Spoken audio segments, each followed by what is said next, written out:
Hello everyone, welcome to Edutarian and a warm good morning to you all.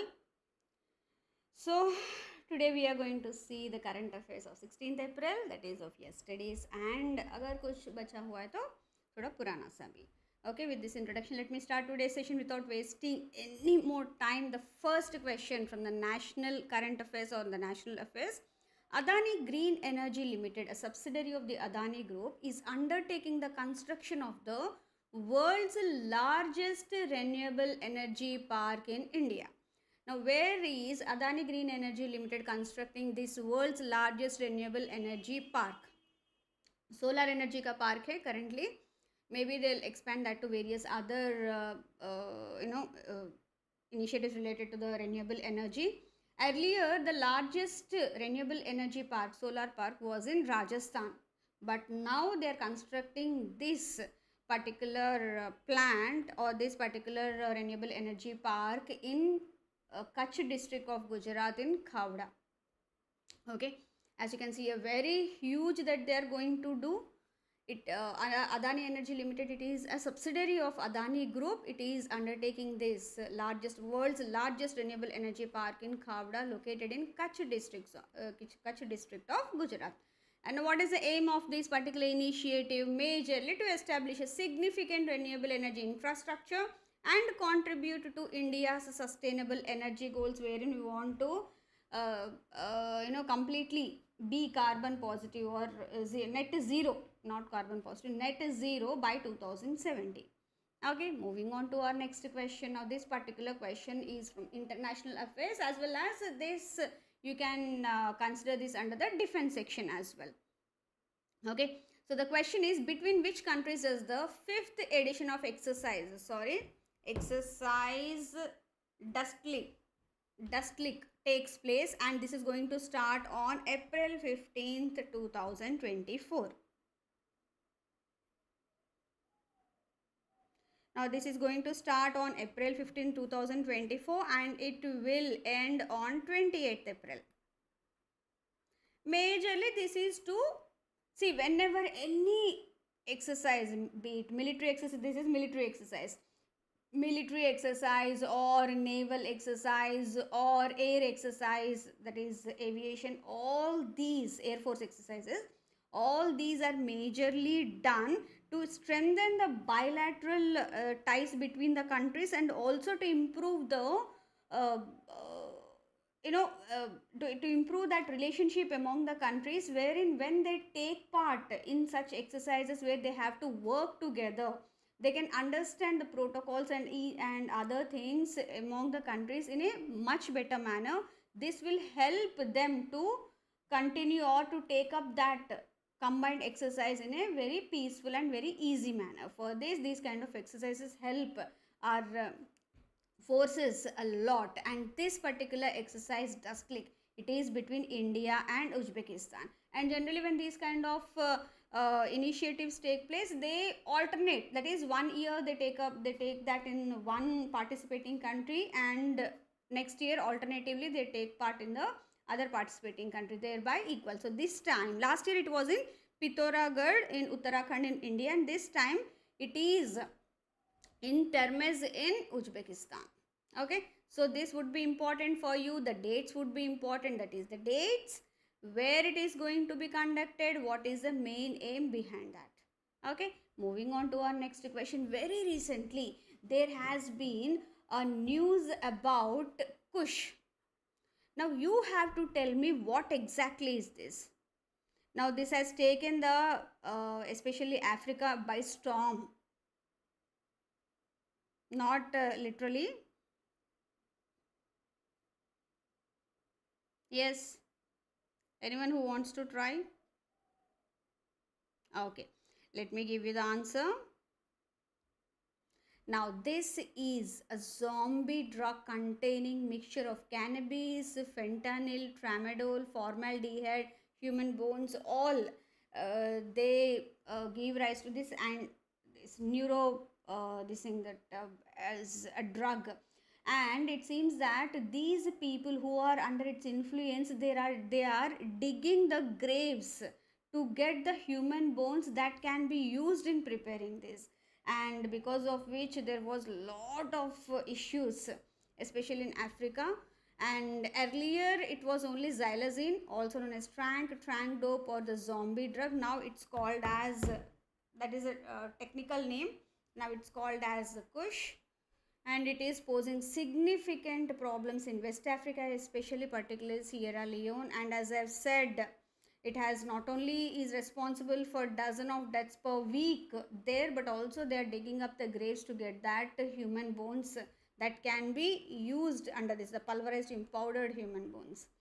And local criminal syndicates produce kush with its constituent substances sourced internationally through the internet and digital communication channels. They're using all the latest technology in creating this and providing them to those who are addicted to these drugs, leading to deaths as well as hurting the religious sentiments of the people in those areas. Moving on to our next question. Now this would be important as part of your important reports, because it's a report that has been released by the ADB, and also it would be important as part of your ESA current affairs. And one more thing, see, before getting into the question, I would like to highlight one thing. Now various international financial institutes or various international or national and international financial organizations, they'll be keep on revealing the GDP growth forecast of not only India but of world as well. Okay, so now what you have to do is just create a Excel sheet in, if you have a laptop, or at least a paper or in your diary, dedicate a sheet to creating this. You can write the names of these institutions and what is the GDP growth forecast for various years. Currently they are releasing it for 2024-25 and 2025-26 majorly. Okay, and sometimes they can even go further, so you can mention those years and produce this or provide these figures in the boxes and comments here.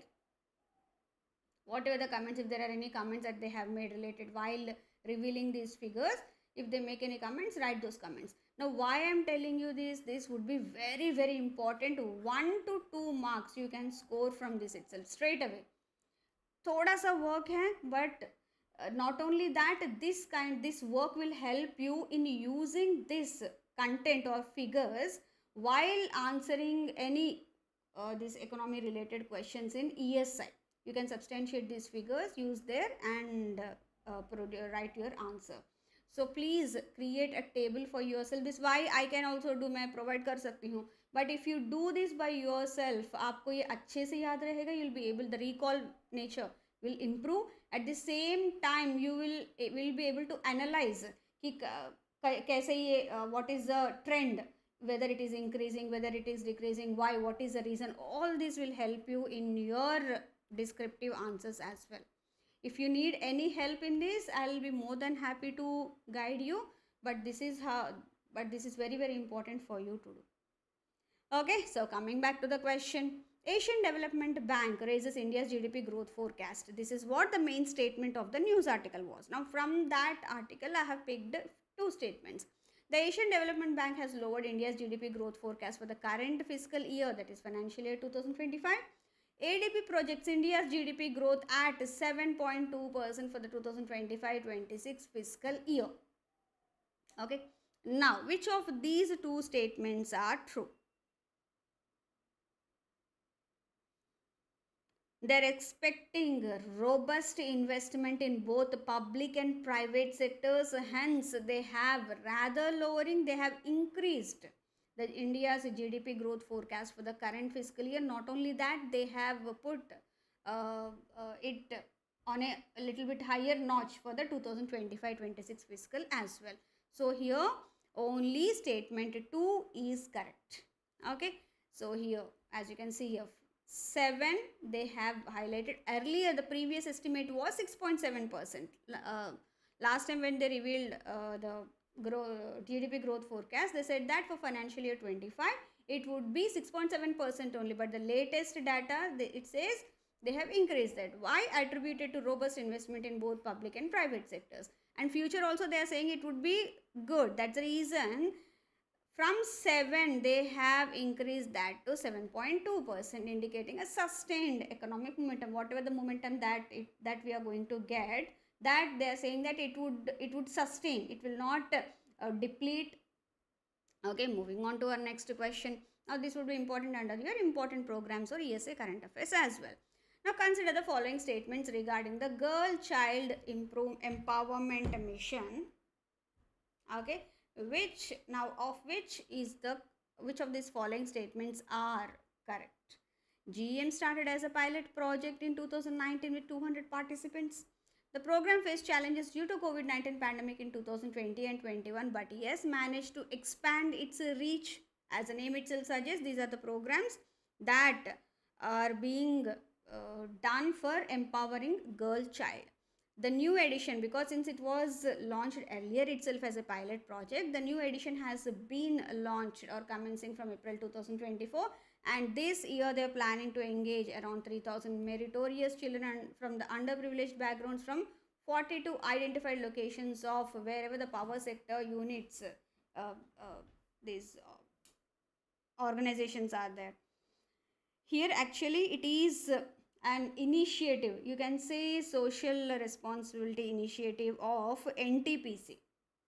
Earlier it was National Thermal Power Corporation, but it is now NTPC only, that has started this as a flagship corporate social responsibility initiative in alignment with the government of India's Beti Bachao Beti Padhao campaign. On those lines only they have come up with this, majorly to empower girls and eliminate gender inequality by providing them equal opportunities.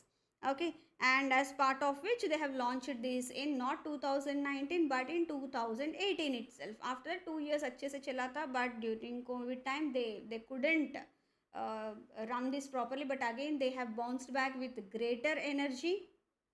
Okay, and managed to expand its reach to various locations wherever these power sector units are there.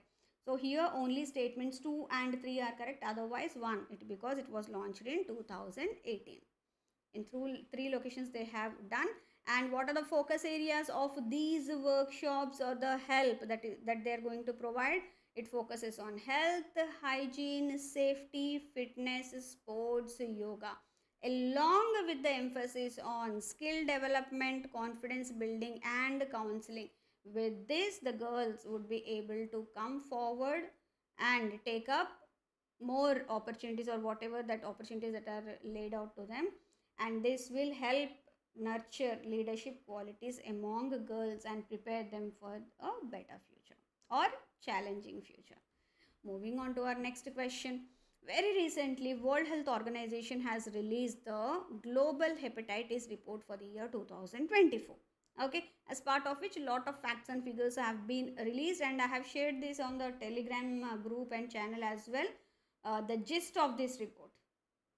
Okay, from the same report I have taken this question. Now you have to tell me which of these following countries ranks first globally in hepatitis B and C cases. Now this hepatitis B, it is characterized by liver inflammation caused by various strains of viral this hepatitis virus A, B, C, D, E, but most of the dangerous one is the B and C, and they are growing day by day. Yes, and majorly those who fall in the age bracket of 30 to 54 years, they are bearing this brunt of this disease. And once this happens, the liver sometimes partially or sometimes completely gets destroyed, and medication देना बहुत मुश्किल है. Why? Because liver is one such organ in our body, it breaks down everything whatever you try to give it. Medication है कुछ भी, इसलिए हमारे body में जो भी अगर medicines वो देते हैं ना, that when it goes to the liver it breaks down and cleanses. So it is very difficult to treat the diseases especially associated with liver. So that is also one of the major issues in controlling this disease. Yes, and currently China ranks number 1 when it comes to the number of cases in the world, followed by India. India भी ज़्यादा दूर नहीं है. It falls in the second place when it comes to this. See, India ranks second worldwide in hepatitis B and C cases with 3.5 crore infections, trailing behind China according to this report. Okay.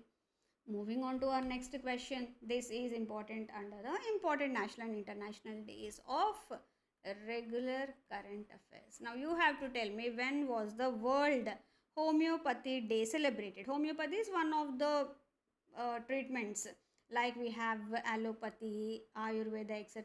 Similarly, homeopathy, they say that like skill likes. So that with that principle, they give medication to the patients. And as part of this event, a 2-day homeopathy symposium was also organized by the Central Council for Research in Homeopathy. It's an organization that looks into homeopathic research and medication, and which is in New Delhi. So they have organized that to create an awareness and highlight the importance of homeopathy in healthcare practices. Okay. Now this symposium, it helped various homeopathic doctors and other physicians as well to understand more about this homeopathy, and also exchange knowledge, discuss various developments, and explore the potential of homeopathy in the current era. So this was celebrated on April 10th. Obviously, we are doing April current affairs. So it is on April 10th, 2024 that they have celebrated this homeopathy day. Okay, moving on to our next question. Very recently, one of the following doctors has been selected to join Britain's research team on dementia.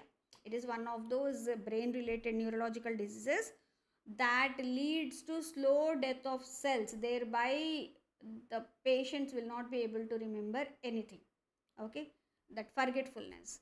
So now you have to tell me, who has been selected to join this prestigious Britain's research team on dementia, because his work, where he worked on Alzheimer's earlier. Alzheimer's disease also on the same lines of dementia, both follow the same path, that is forgetfulness. They'll forget everything. Okay, he has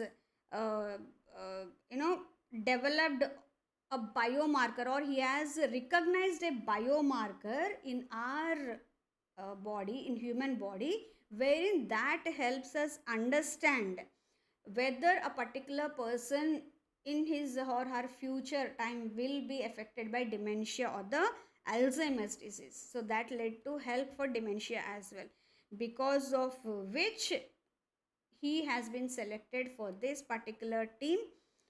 And it is none other than Dr. Ashwini Keshavan, an Indian origin neurologist, joins a prestigious research team in the UK tasked with developing blood tests for dementia detection.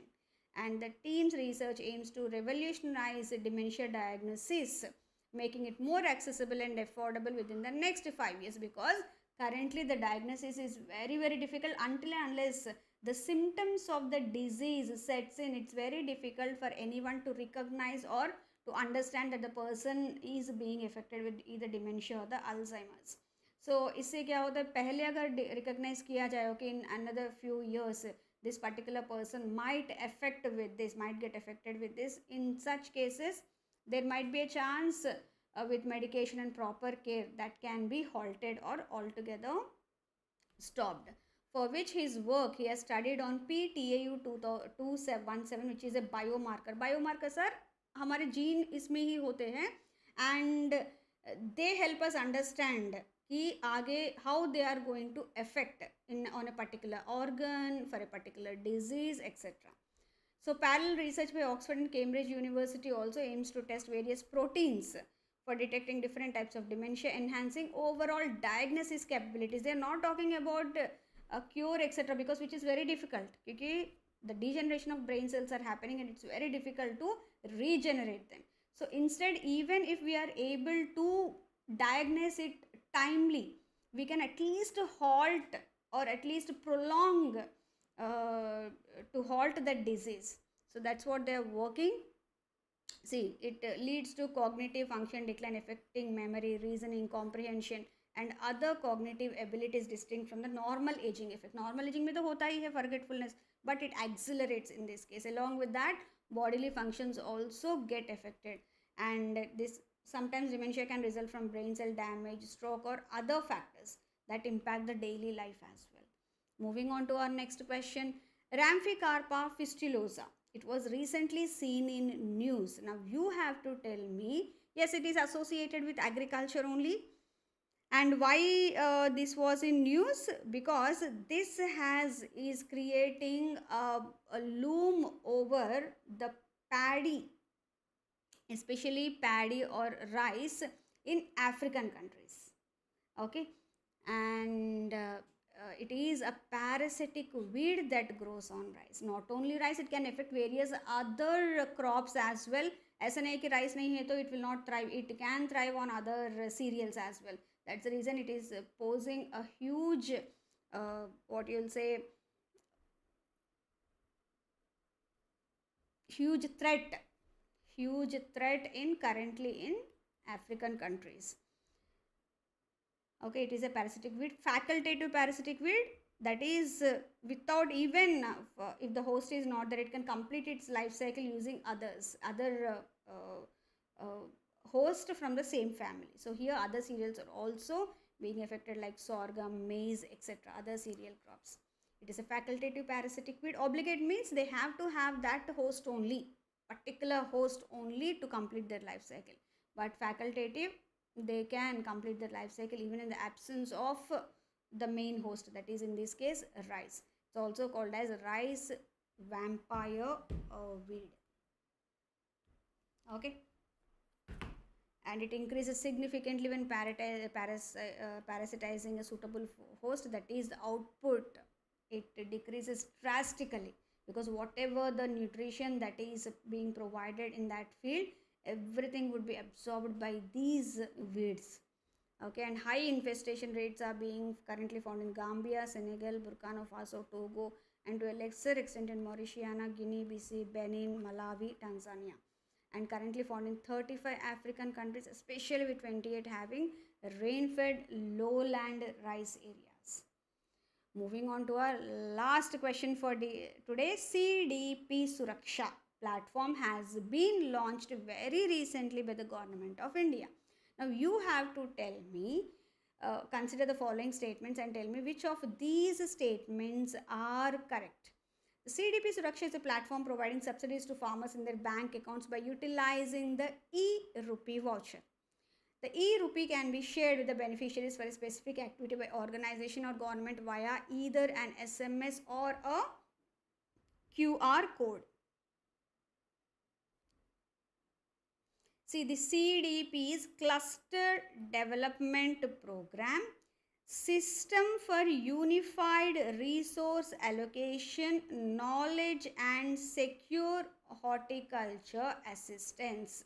So the name itself suggests the farmers who are engaged into horticulture activities, that is fruits, vegetable growing, they will be provided subsidy through this particular portal by providing e-rupee voucher. How it is done? See, the farmer implementing agencies and entities of this horticulture mission, etc., they all can access the platform, that is CDS Suraksha platform.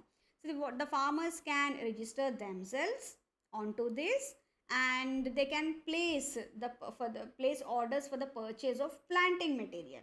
Okay, and while doing that, when they provide their details, everything, the place that is under which cluster development program is, they take up a cluster as a unit. Okay, that, for example, some 10 to 15 villages or a block completely, they take it as a unit and they provide subsidies to those farmers so that they can enhance the quality of planting material, thereby enhance the quality of the produce from that area, the horticulture produce that we are getting. In simpler terms, you can understand that is cluster development program. So various clusters government is planning under this particular program to develop so that the farmers can get good planting material. At the same time, the output can be of high quality, and the production rate also would be good. At the same time, they'll also help them with the marketing as well. All these they'll be doing exclusively for these selected clusters, thereby empowering the farmers. So the farmer can register on this platform, giving his details, phone number, whatever, all those details, and after which the payment should be done. While doing the payment itself, once the farmer provides all these details along with their Aadhaar number, etc., because this is connected with UIDA as well, and once it is done, the system itself generates the subsidy amount that would be provided by the government and the amount that the farmer has to pay. So immediately the farmer will pay the amount that he needs to pay, because the entire, not 100% subsidy would be provided, some 30%, 40%, 20%, whatever, as per the planting material or whatever the material for which he is utilizing. Okay, so that amount he will pay, and the rest, the subsidy amount, it will not be given directly, but instead an SMS or QR code will be generated, and that the farmer can reimburse. That is, he can take that to the from wherever the planting material he is going to source, and there he can redeem that amount. Okay, that is how it works. And here both 1 and 2 are correct statements. As you can see, it utilizes the e-rupee vouchers rather than, it is simpler a digital platform to efficiently distribute the subsidies to the horticulture farmers. Okay, and this platform is currently integrated, the CDP Suraksha platform is integrated with the PM Kisan UIDA validation as well. Okay, and as I've said, it allows access to farmers, vendors, implementing agencies, cluster development agencies, National Horticulture Board officials as well. Farmers can log in using their mobile number, order planting material, contribute their share of the cost. Once that is done, the system automatically calculates and displays the government subsidy amount. Upon this payment of the share of the farmer, an e-rupee voucher is generated and sent to the vendors, and that who provided the required planting material to the farmers. Thereby the vendor can later encash. The farmer will also get the details. Okay, this is a subsidy that you are getting, and the vendor, once he goes to that particular vendor, the farmer will get the material, and the vendor on the other hand can get that amount reimbursed from the officials. And here, see, currently 4 banks, HDFC Bank, ICICI Bank, State Bank of India and Bank of Baroda, have been onboarded on this platform. Now these banks will generate the e-rupee vouchers for the fund disbursement. Okay, this is how it is done. It uses the e-rupee vouchers from the NPCI, which is a one-time payment mechanism that can be redeemed without any card, digital payments app, or even internet banking access at the merchants accepting e-rupee. And according to the NPCI, the e-rupee can be shared with the beneficiaries for a specific purpose, which through SMS or a QR code, even for providing funds or donations or anything, that also, for that also this e-rupee can be used. For government officials, for governmental work, this e-rupee can be raised, the ticket can be of maximum size of 1 lakh. For private entities, it is for 10,000. They have put a cap. RBI has put a cap on this. And currently, for the first time, it has been implemented in Nasik, Maharashtra and Meghalaya for the farmers under those cluster developments. See, this cluster is for grapes in Nasik. For Meghalaya, it is a turmeric cluster. As I've said, they'll identify one product, agriculture product in that area, and try to develop that by providing them with quality planting material, etc. Okay. Now this is about CDP, the cluster development program. It is a central sector scheme of National Horticulture Board, wherein they wanted to develop horticulture pockets, as part of which this particular scheme was launched. And so far 555 horticulture clusters have been identified, of which 12 have been selected for the pilot and they are already working. And 4 more clusters, a floriculture cluster in West Bengal, coconut cluster in Kerala and Tamil Nadu, and white onion cluster in Gujarat, they are also in pipeline. And it is estimated that this initiative will also attract private investment to the tune of 8250, because the planting material, other material that needs to be provided to the farmer, that where there we can rope in private entities as well. See, government assistance is also fixed for clusters, mini cluster, which size up to 5,000 hectares. 25 crores would be, up to 25 crores would be provided as government's assistance. And for medium clusters, for 5,000 to 15,000 hectares, 50 crores. And up to 100 crores for mega clusters, where the area is more than 15,000 hectares, where lots of farmers, villages, blocks, they can fall under this. Okay, so this is all from my end. Yes, now the forum is open for your queries, questions, any suggestions that you have and please don't forget to like this session and share this session with your friends as well. Yes, half an hour मतलब half an hour में हो गया है. And thank you very much for being so patient.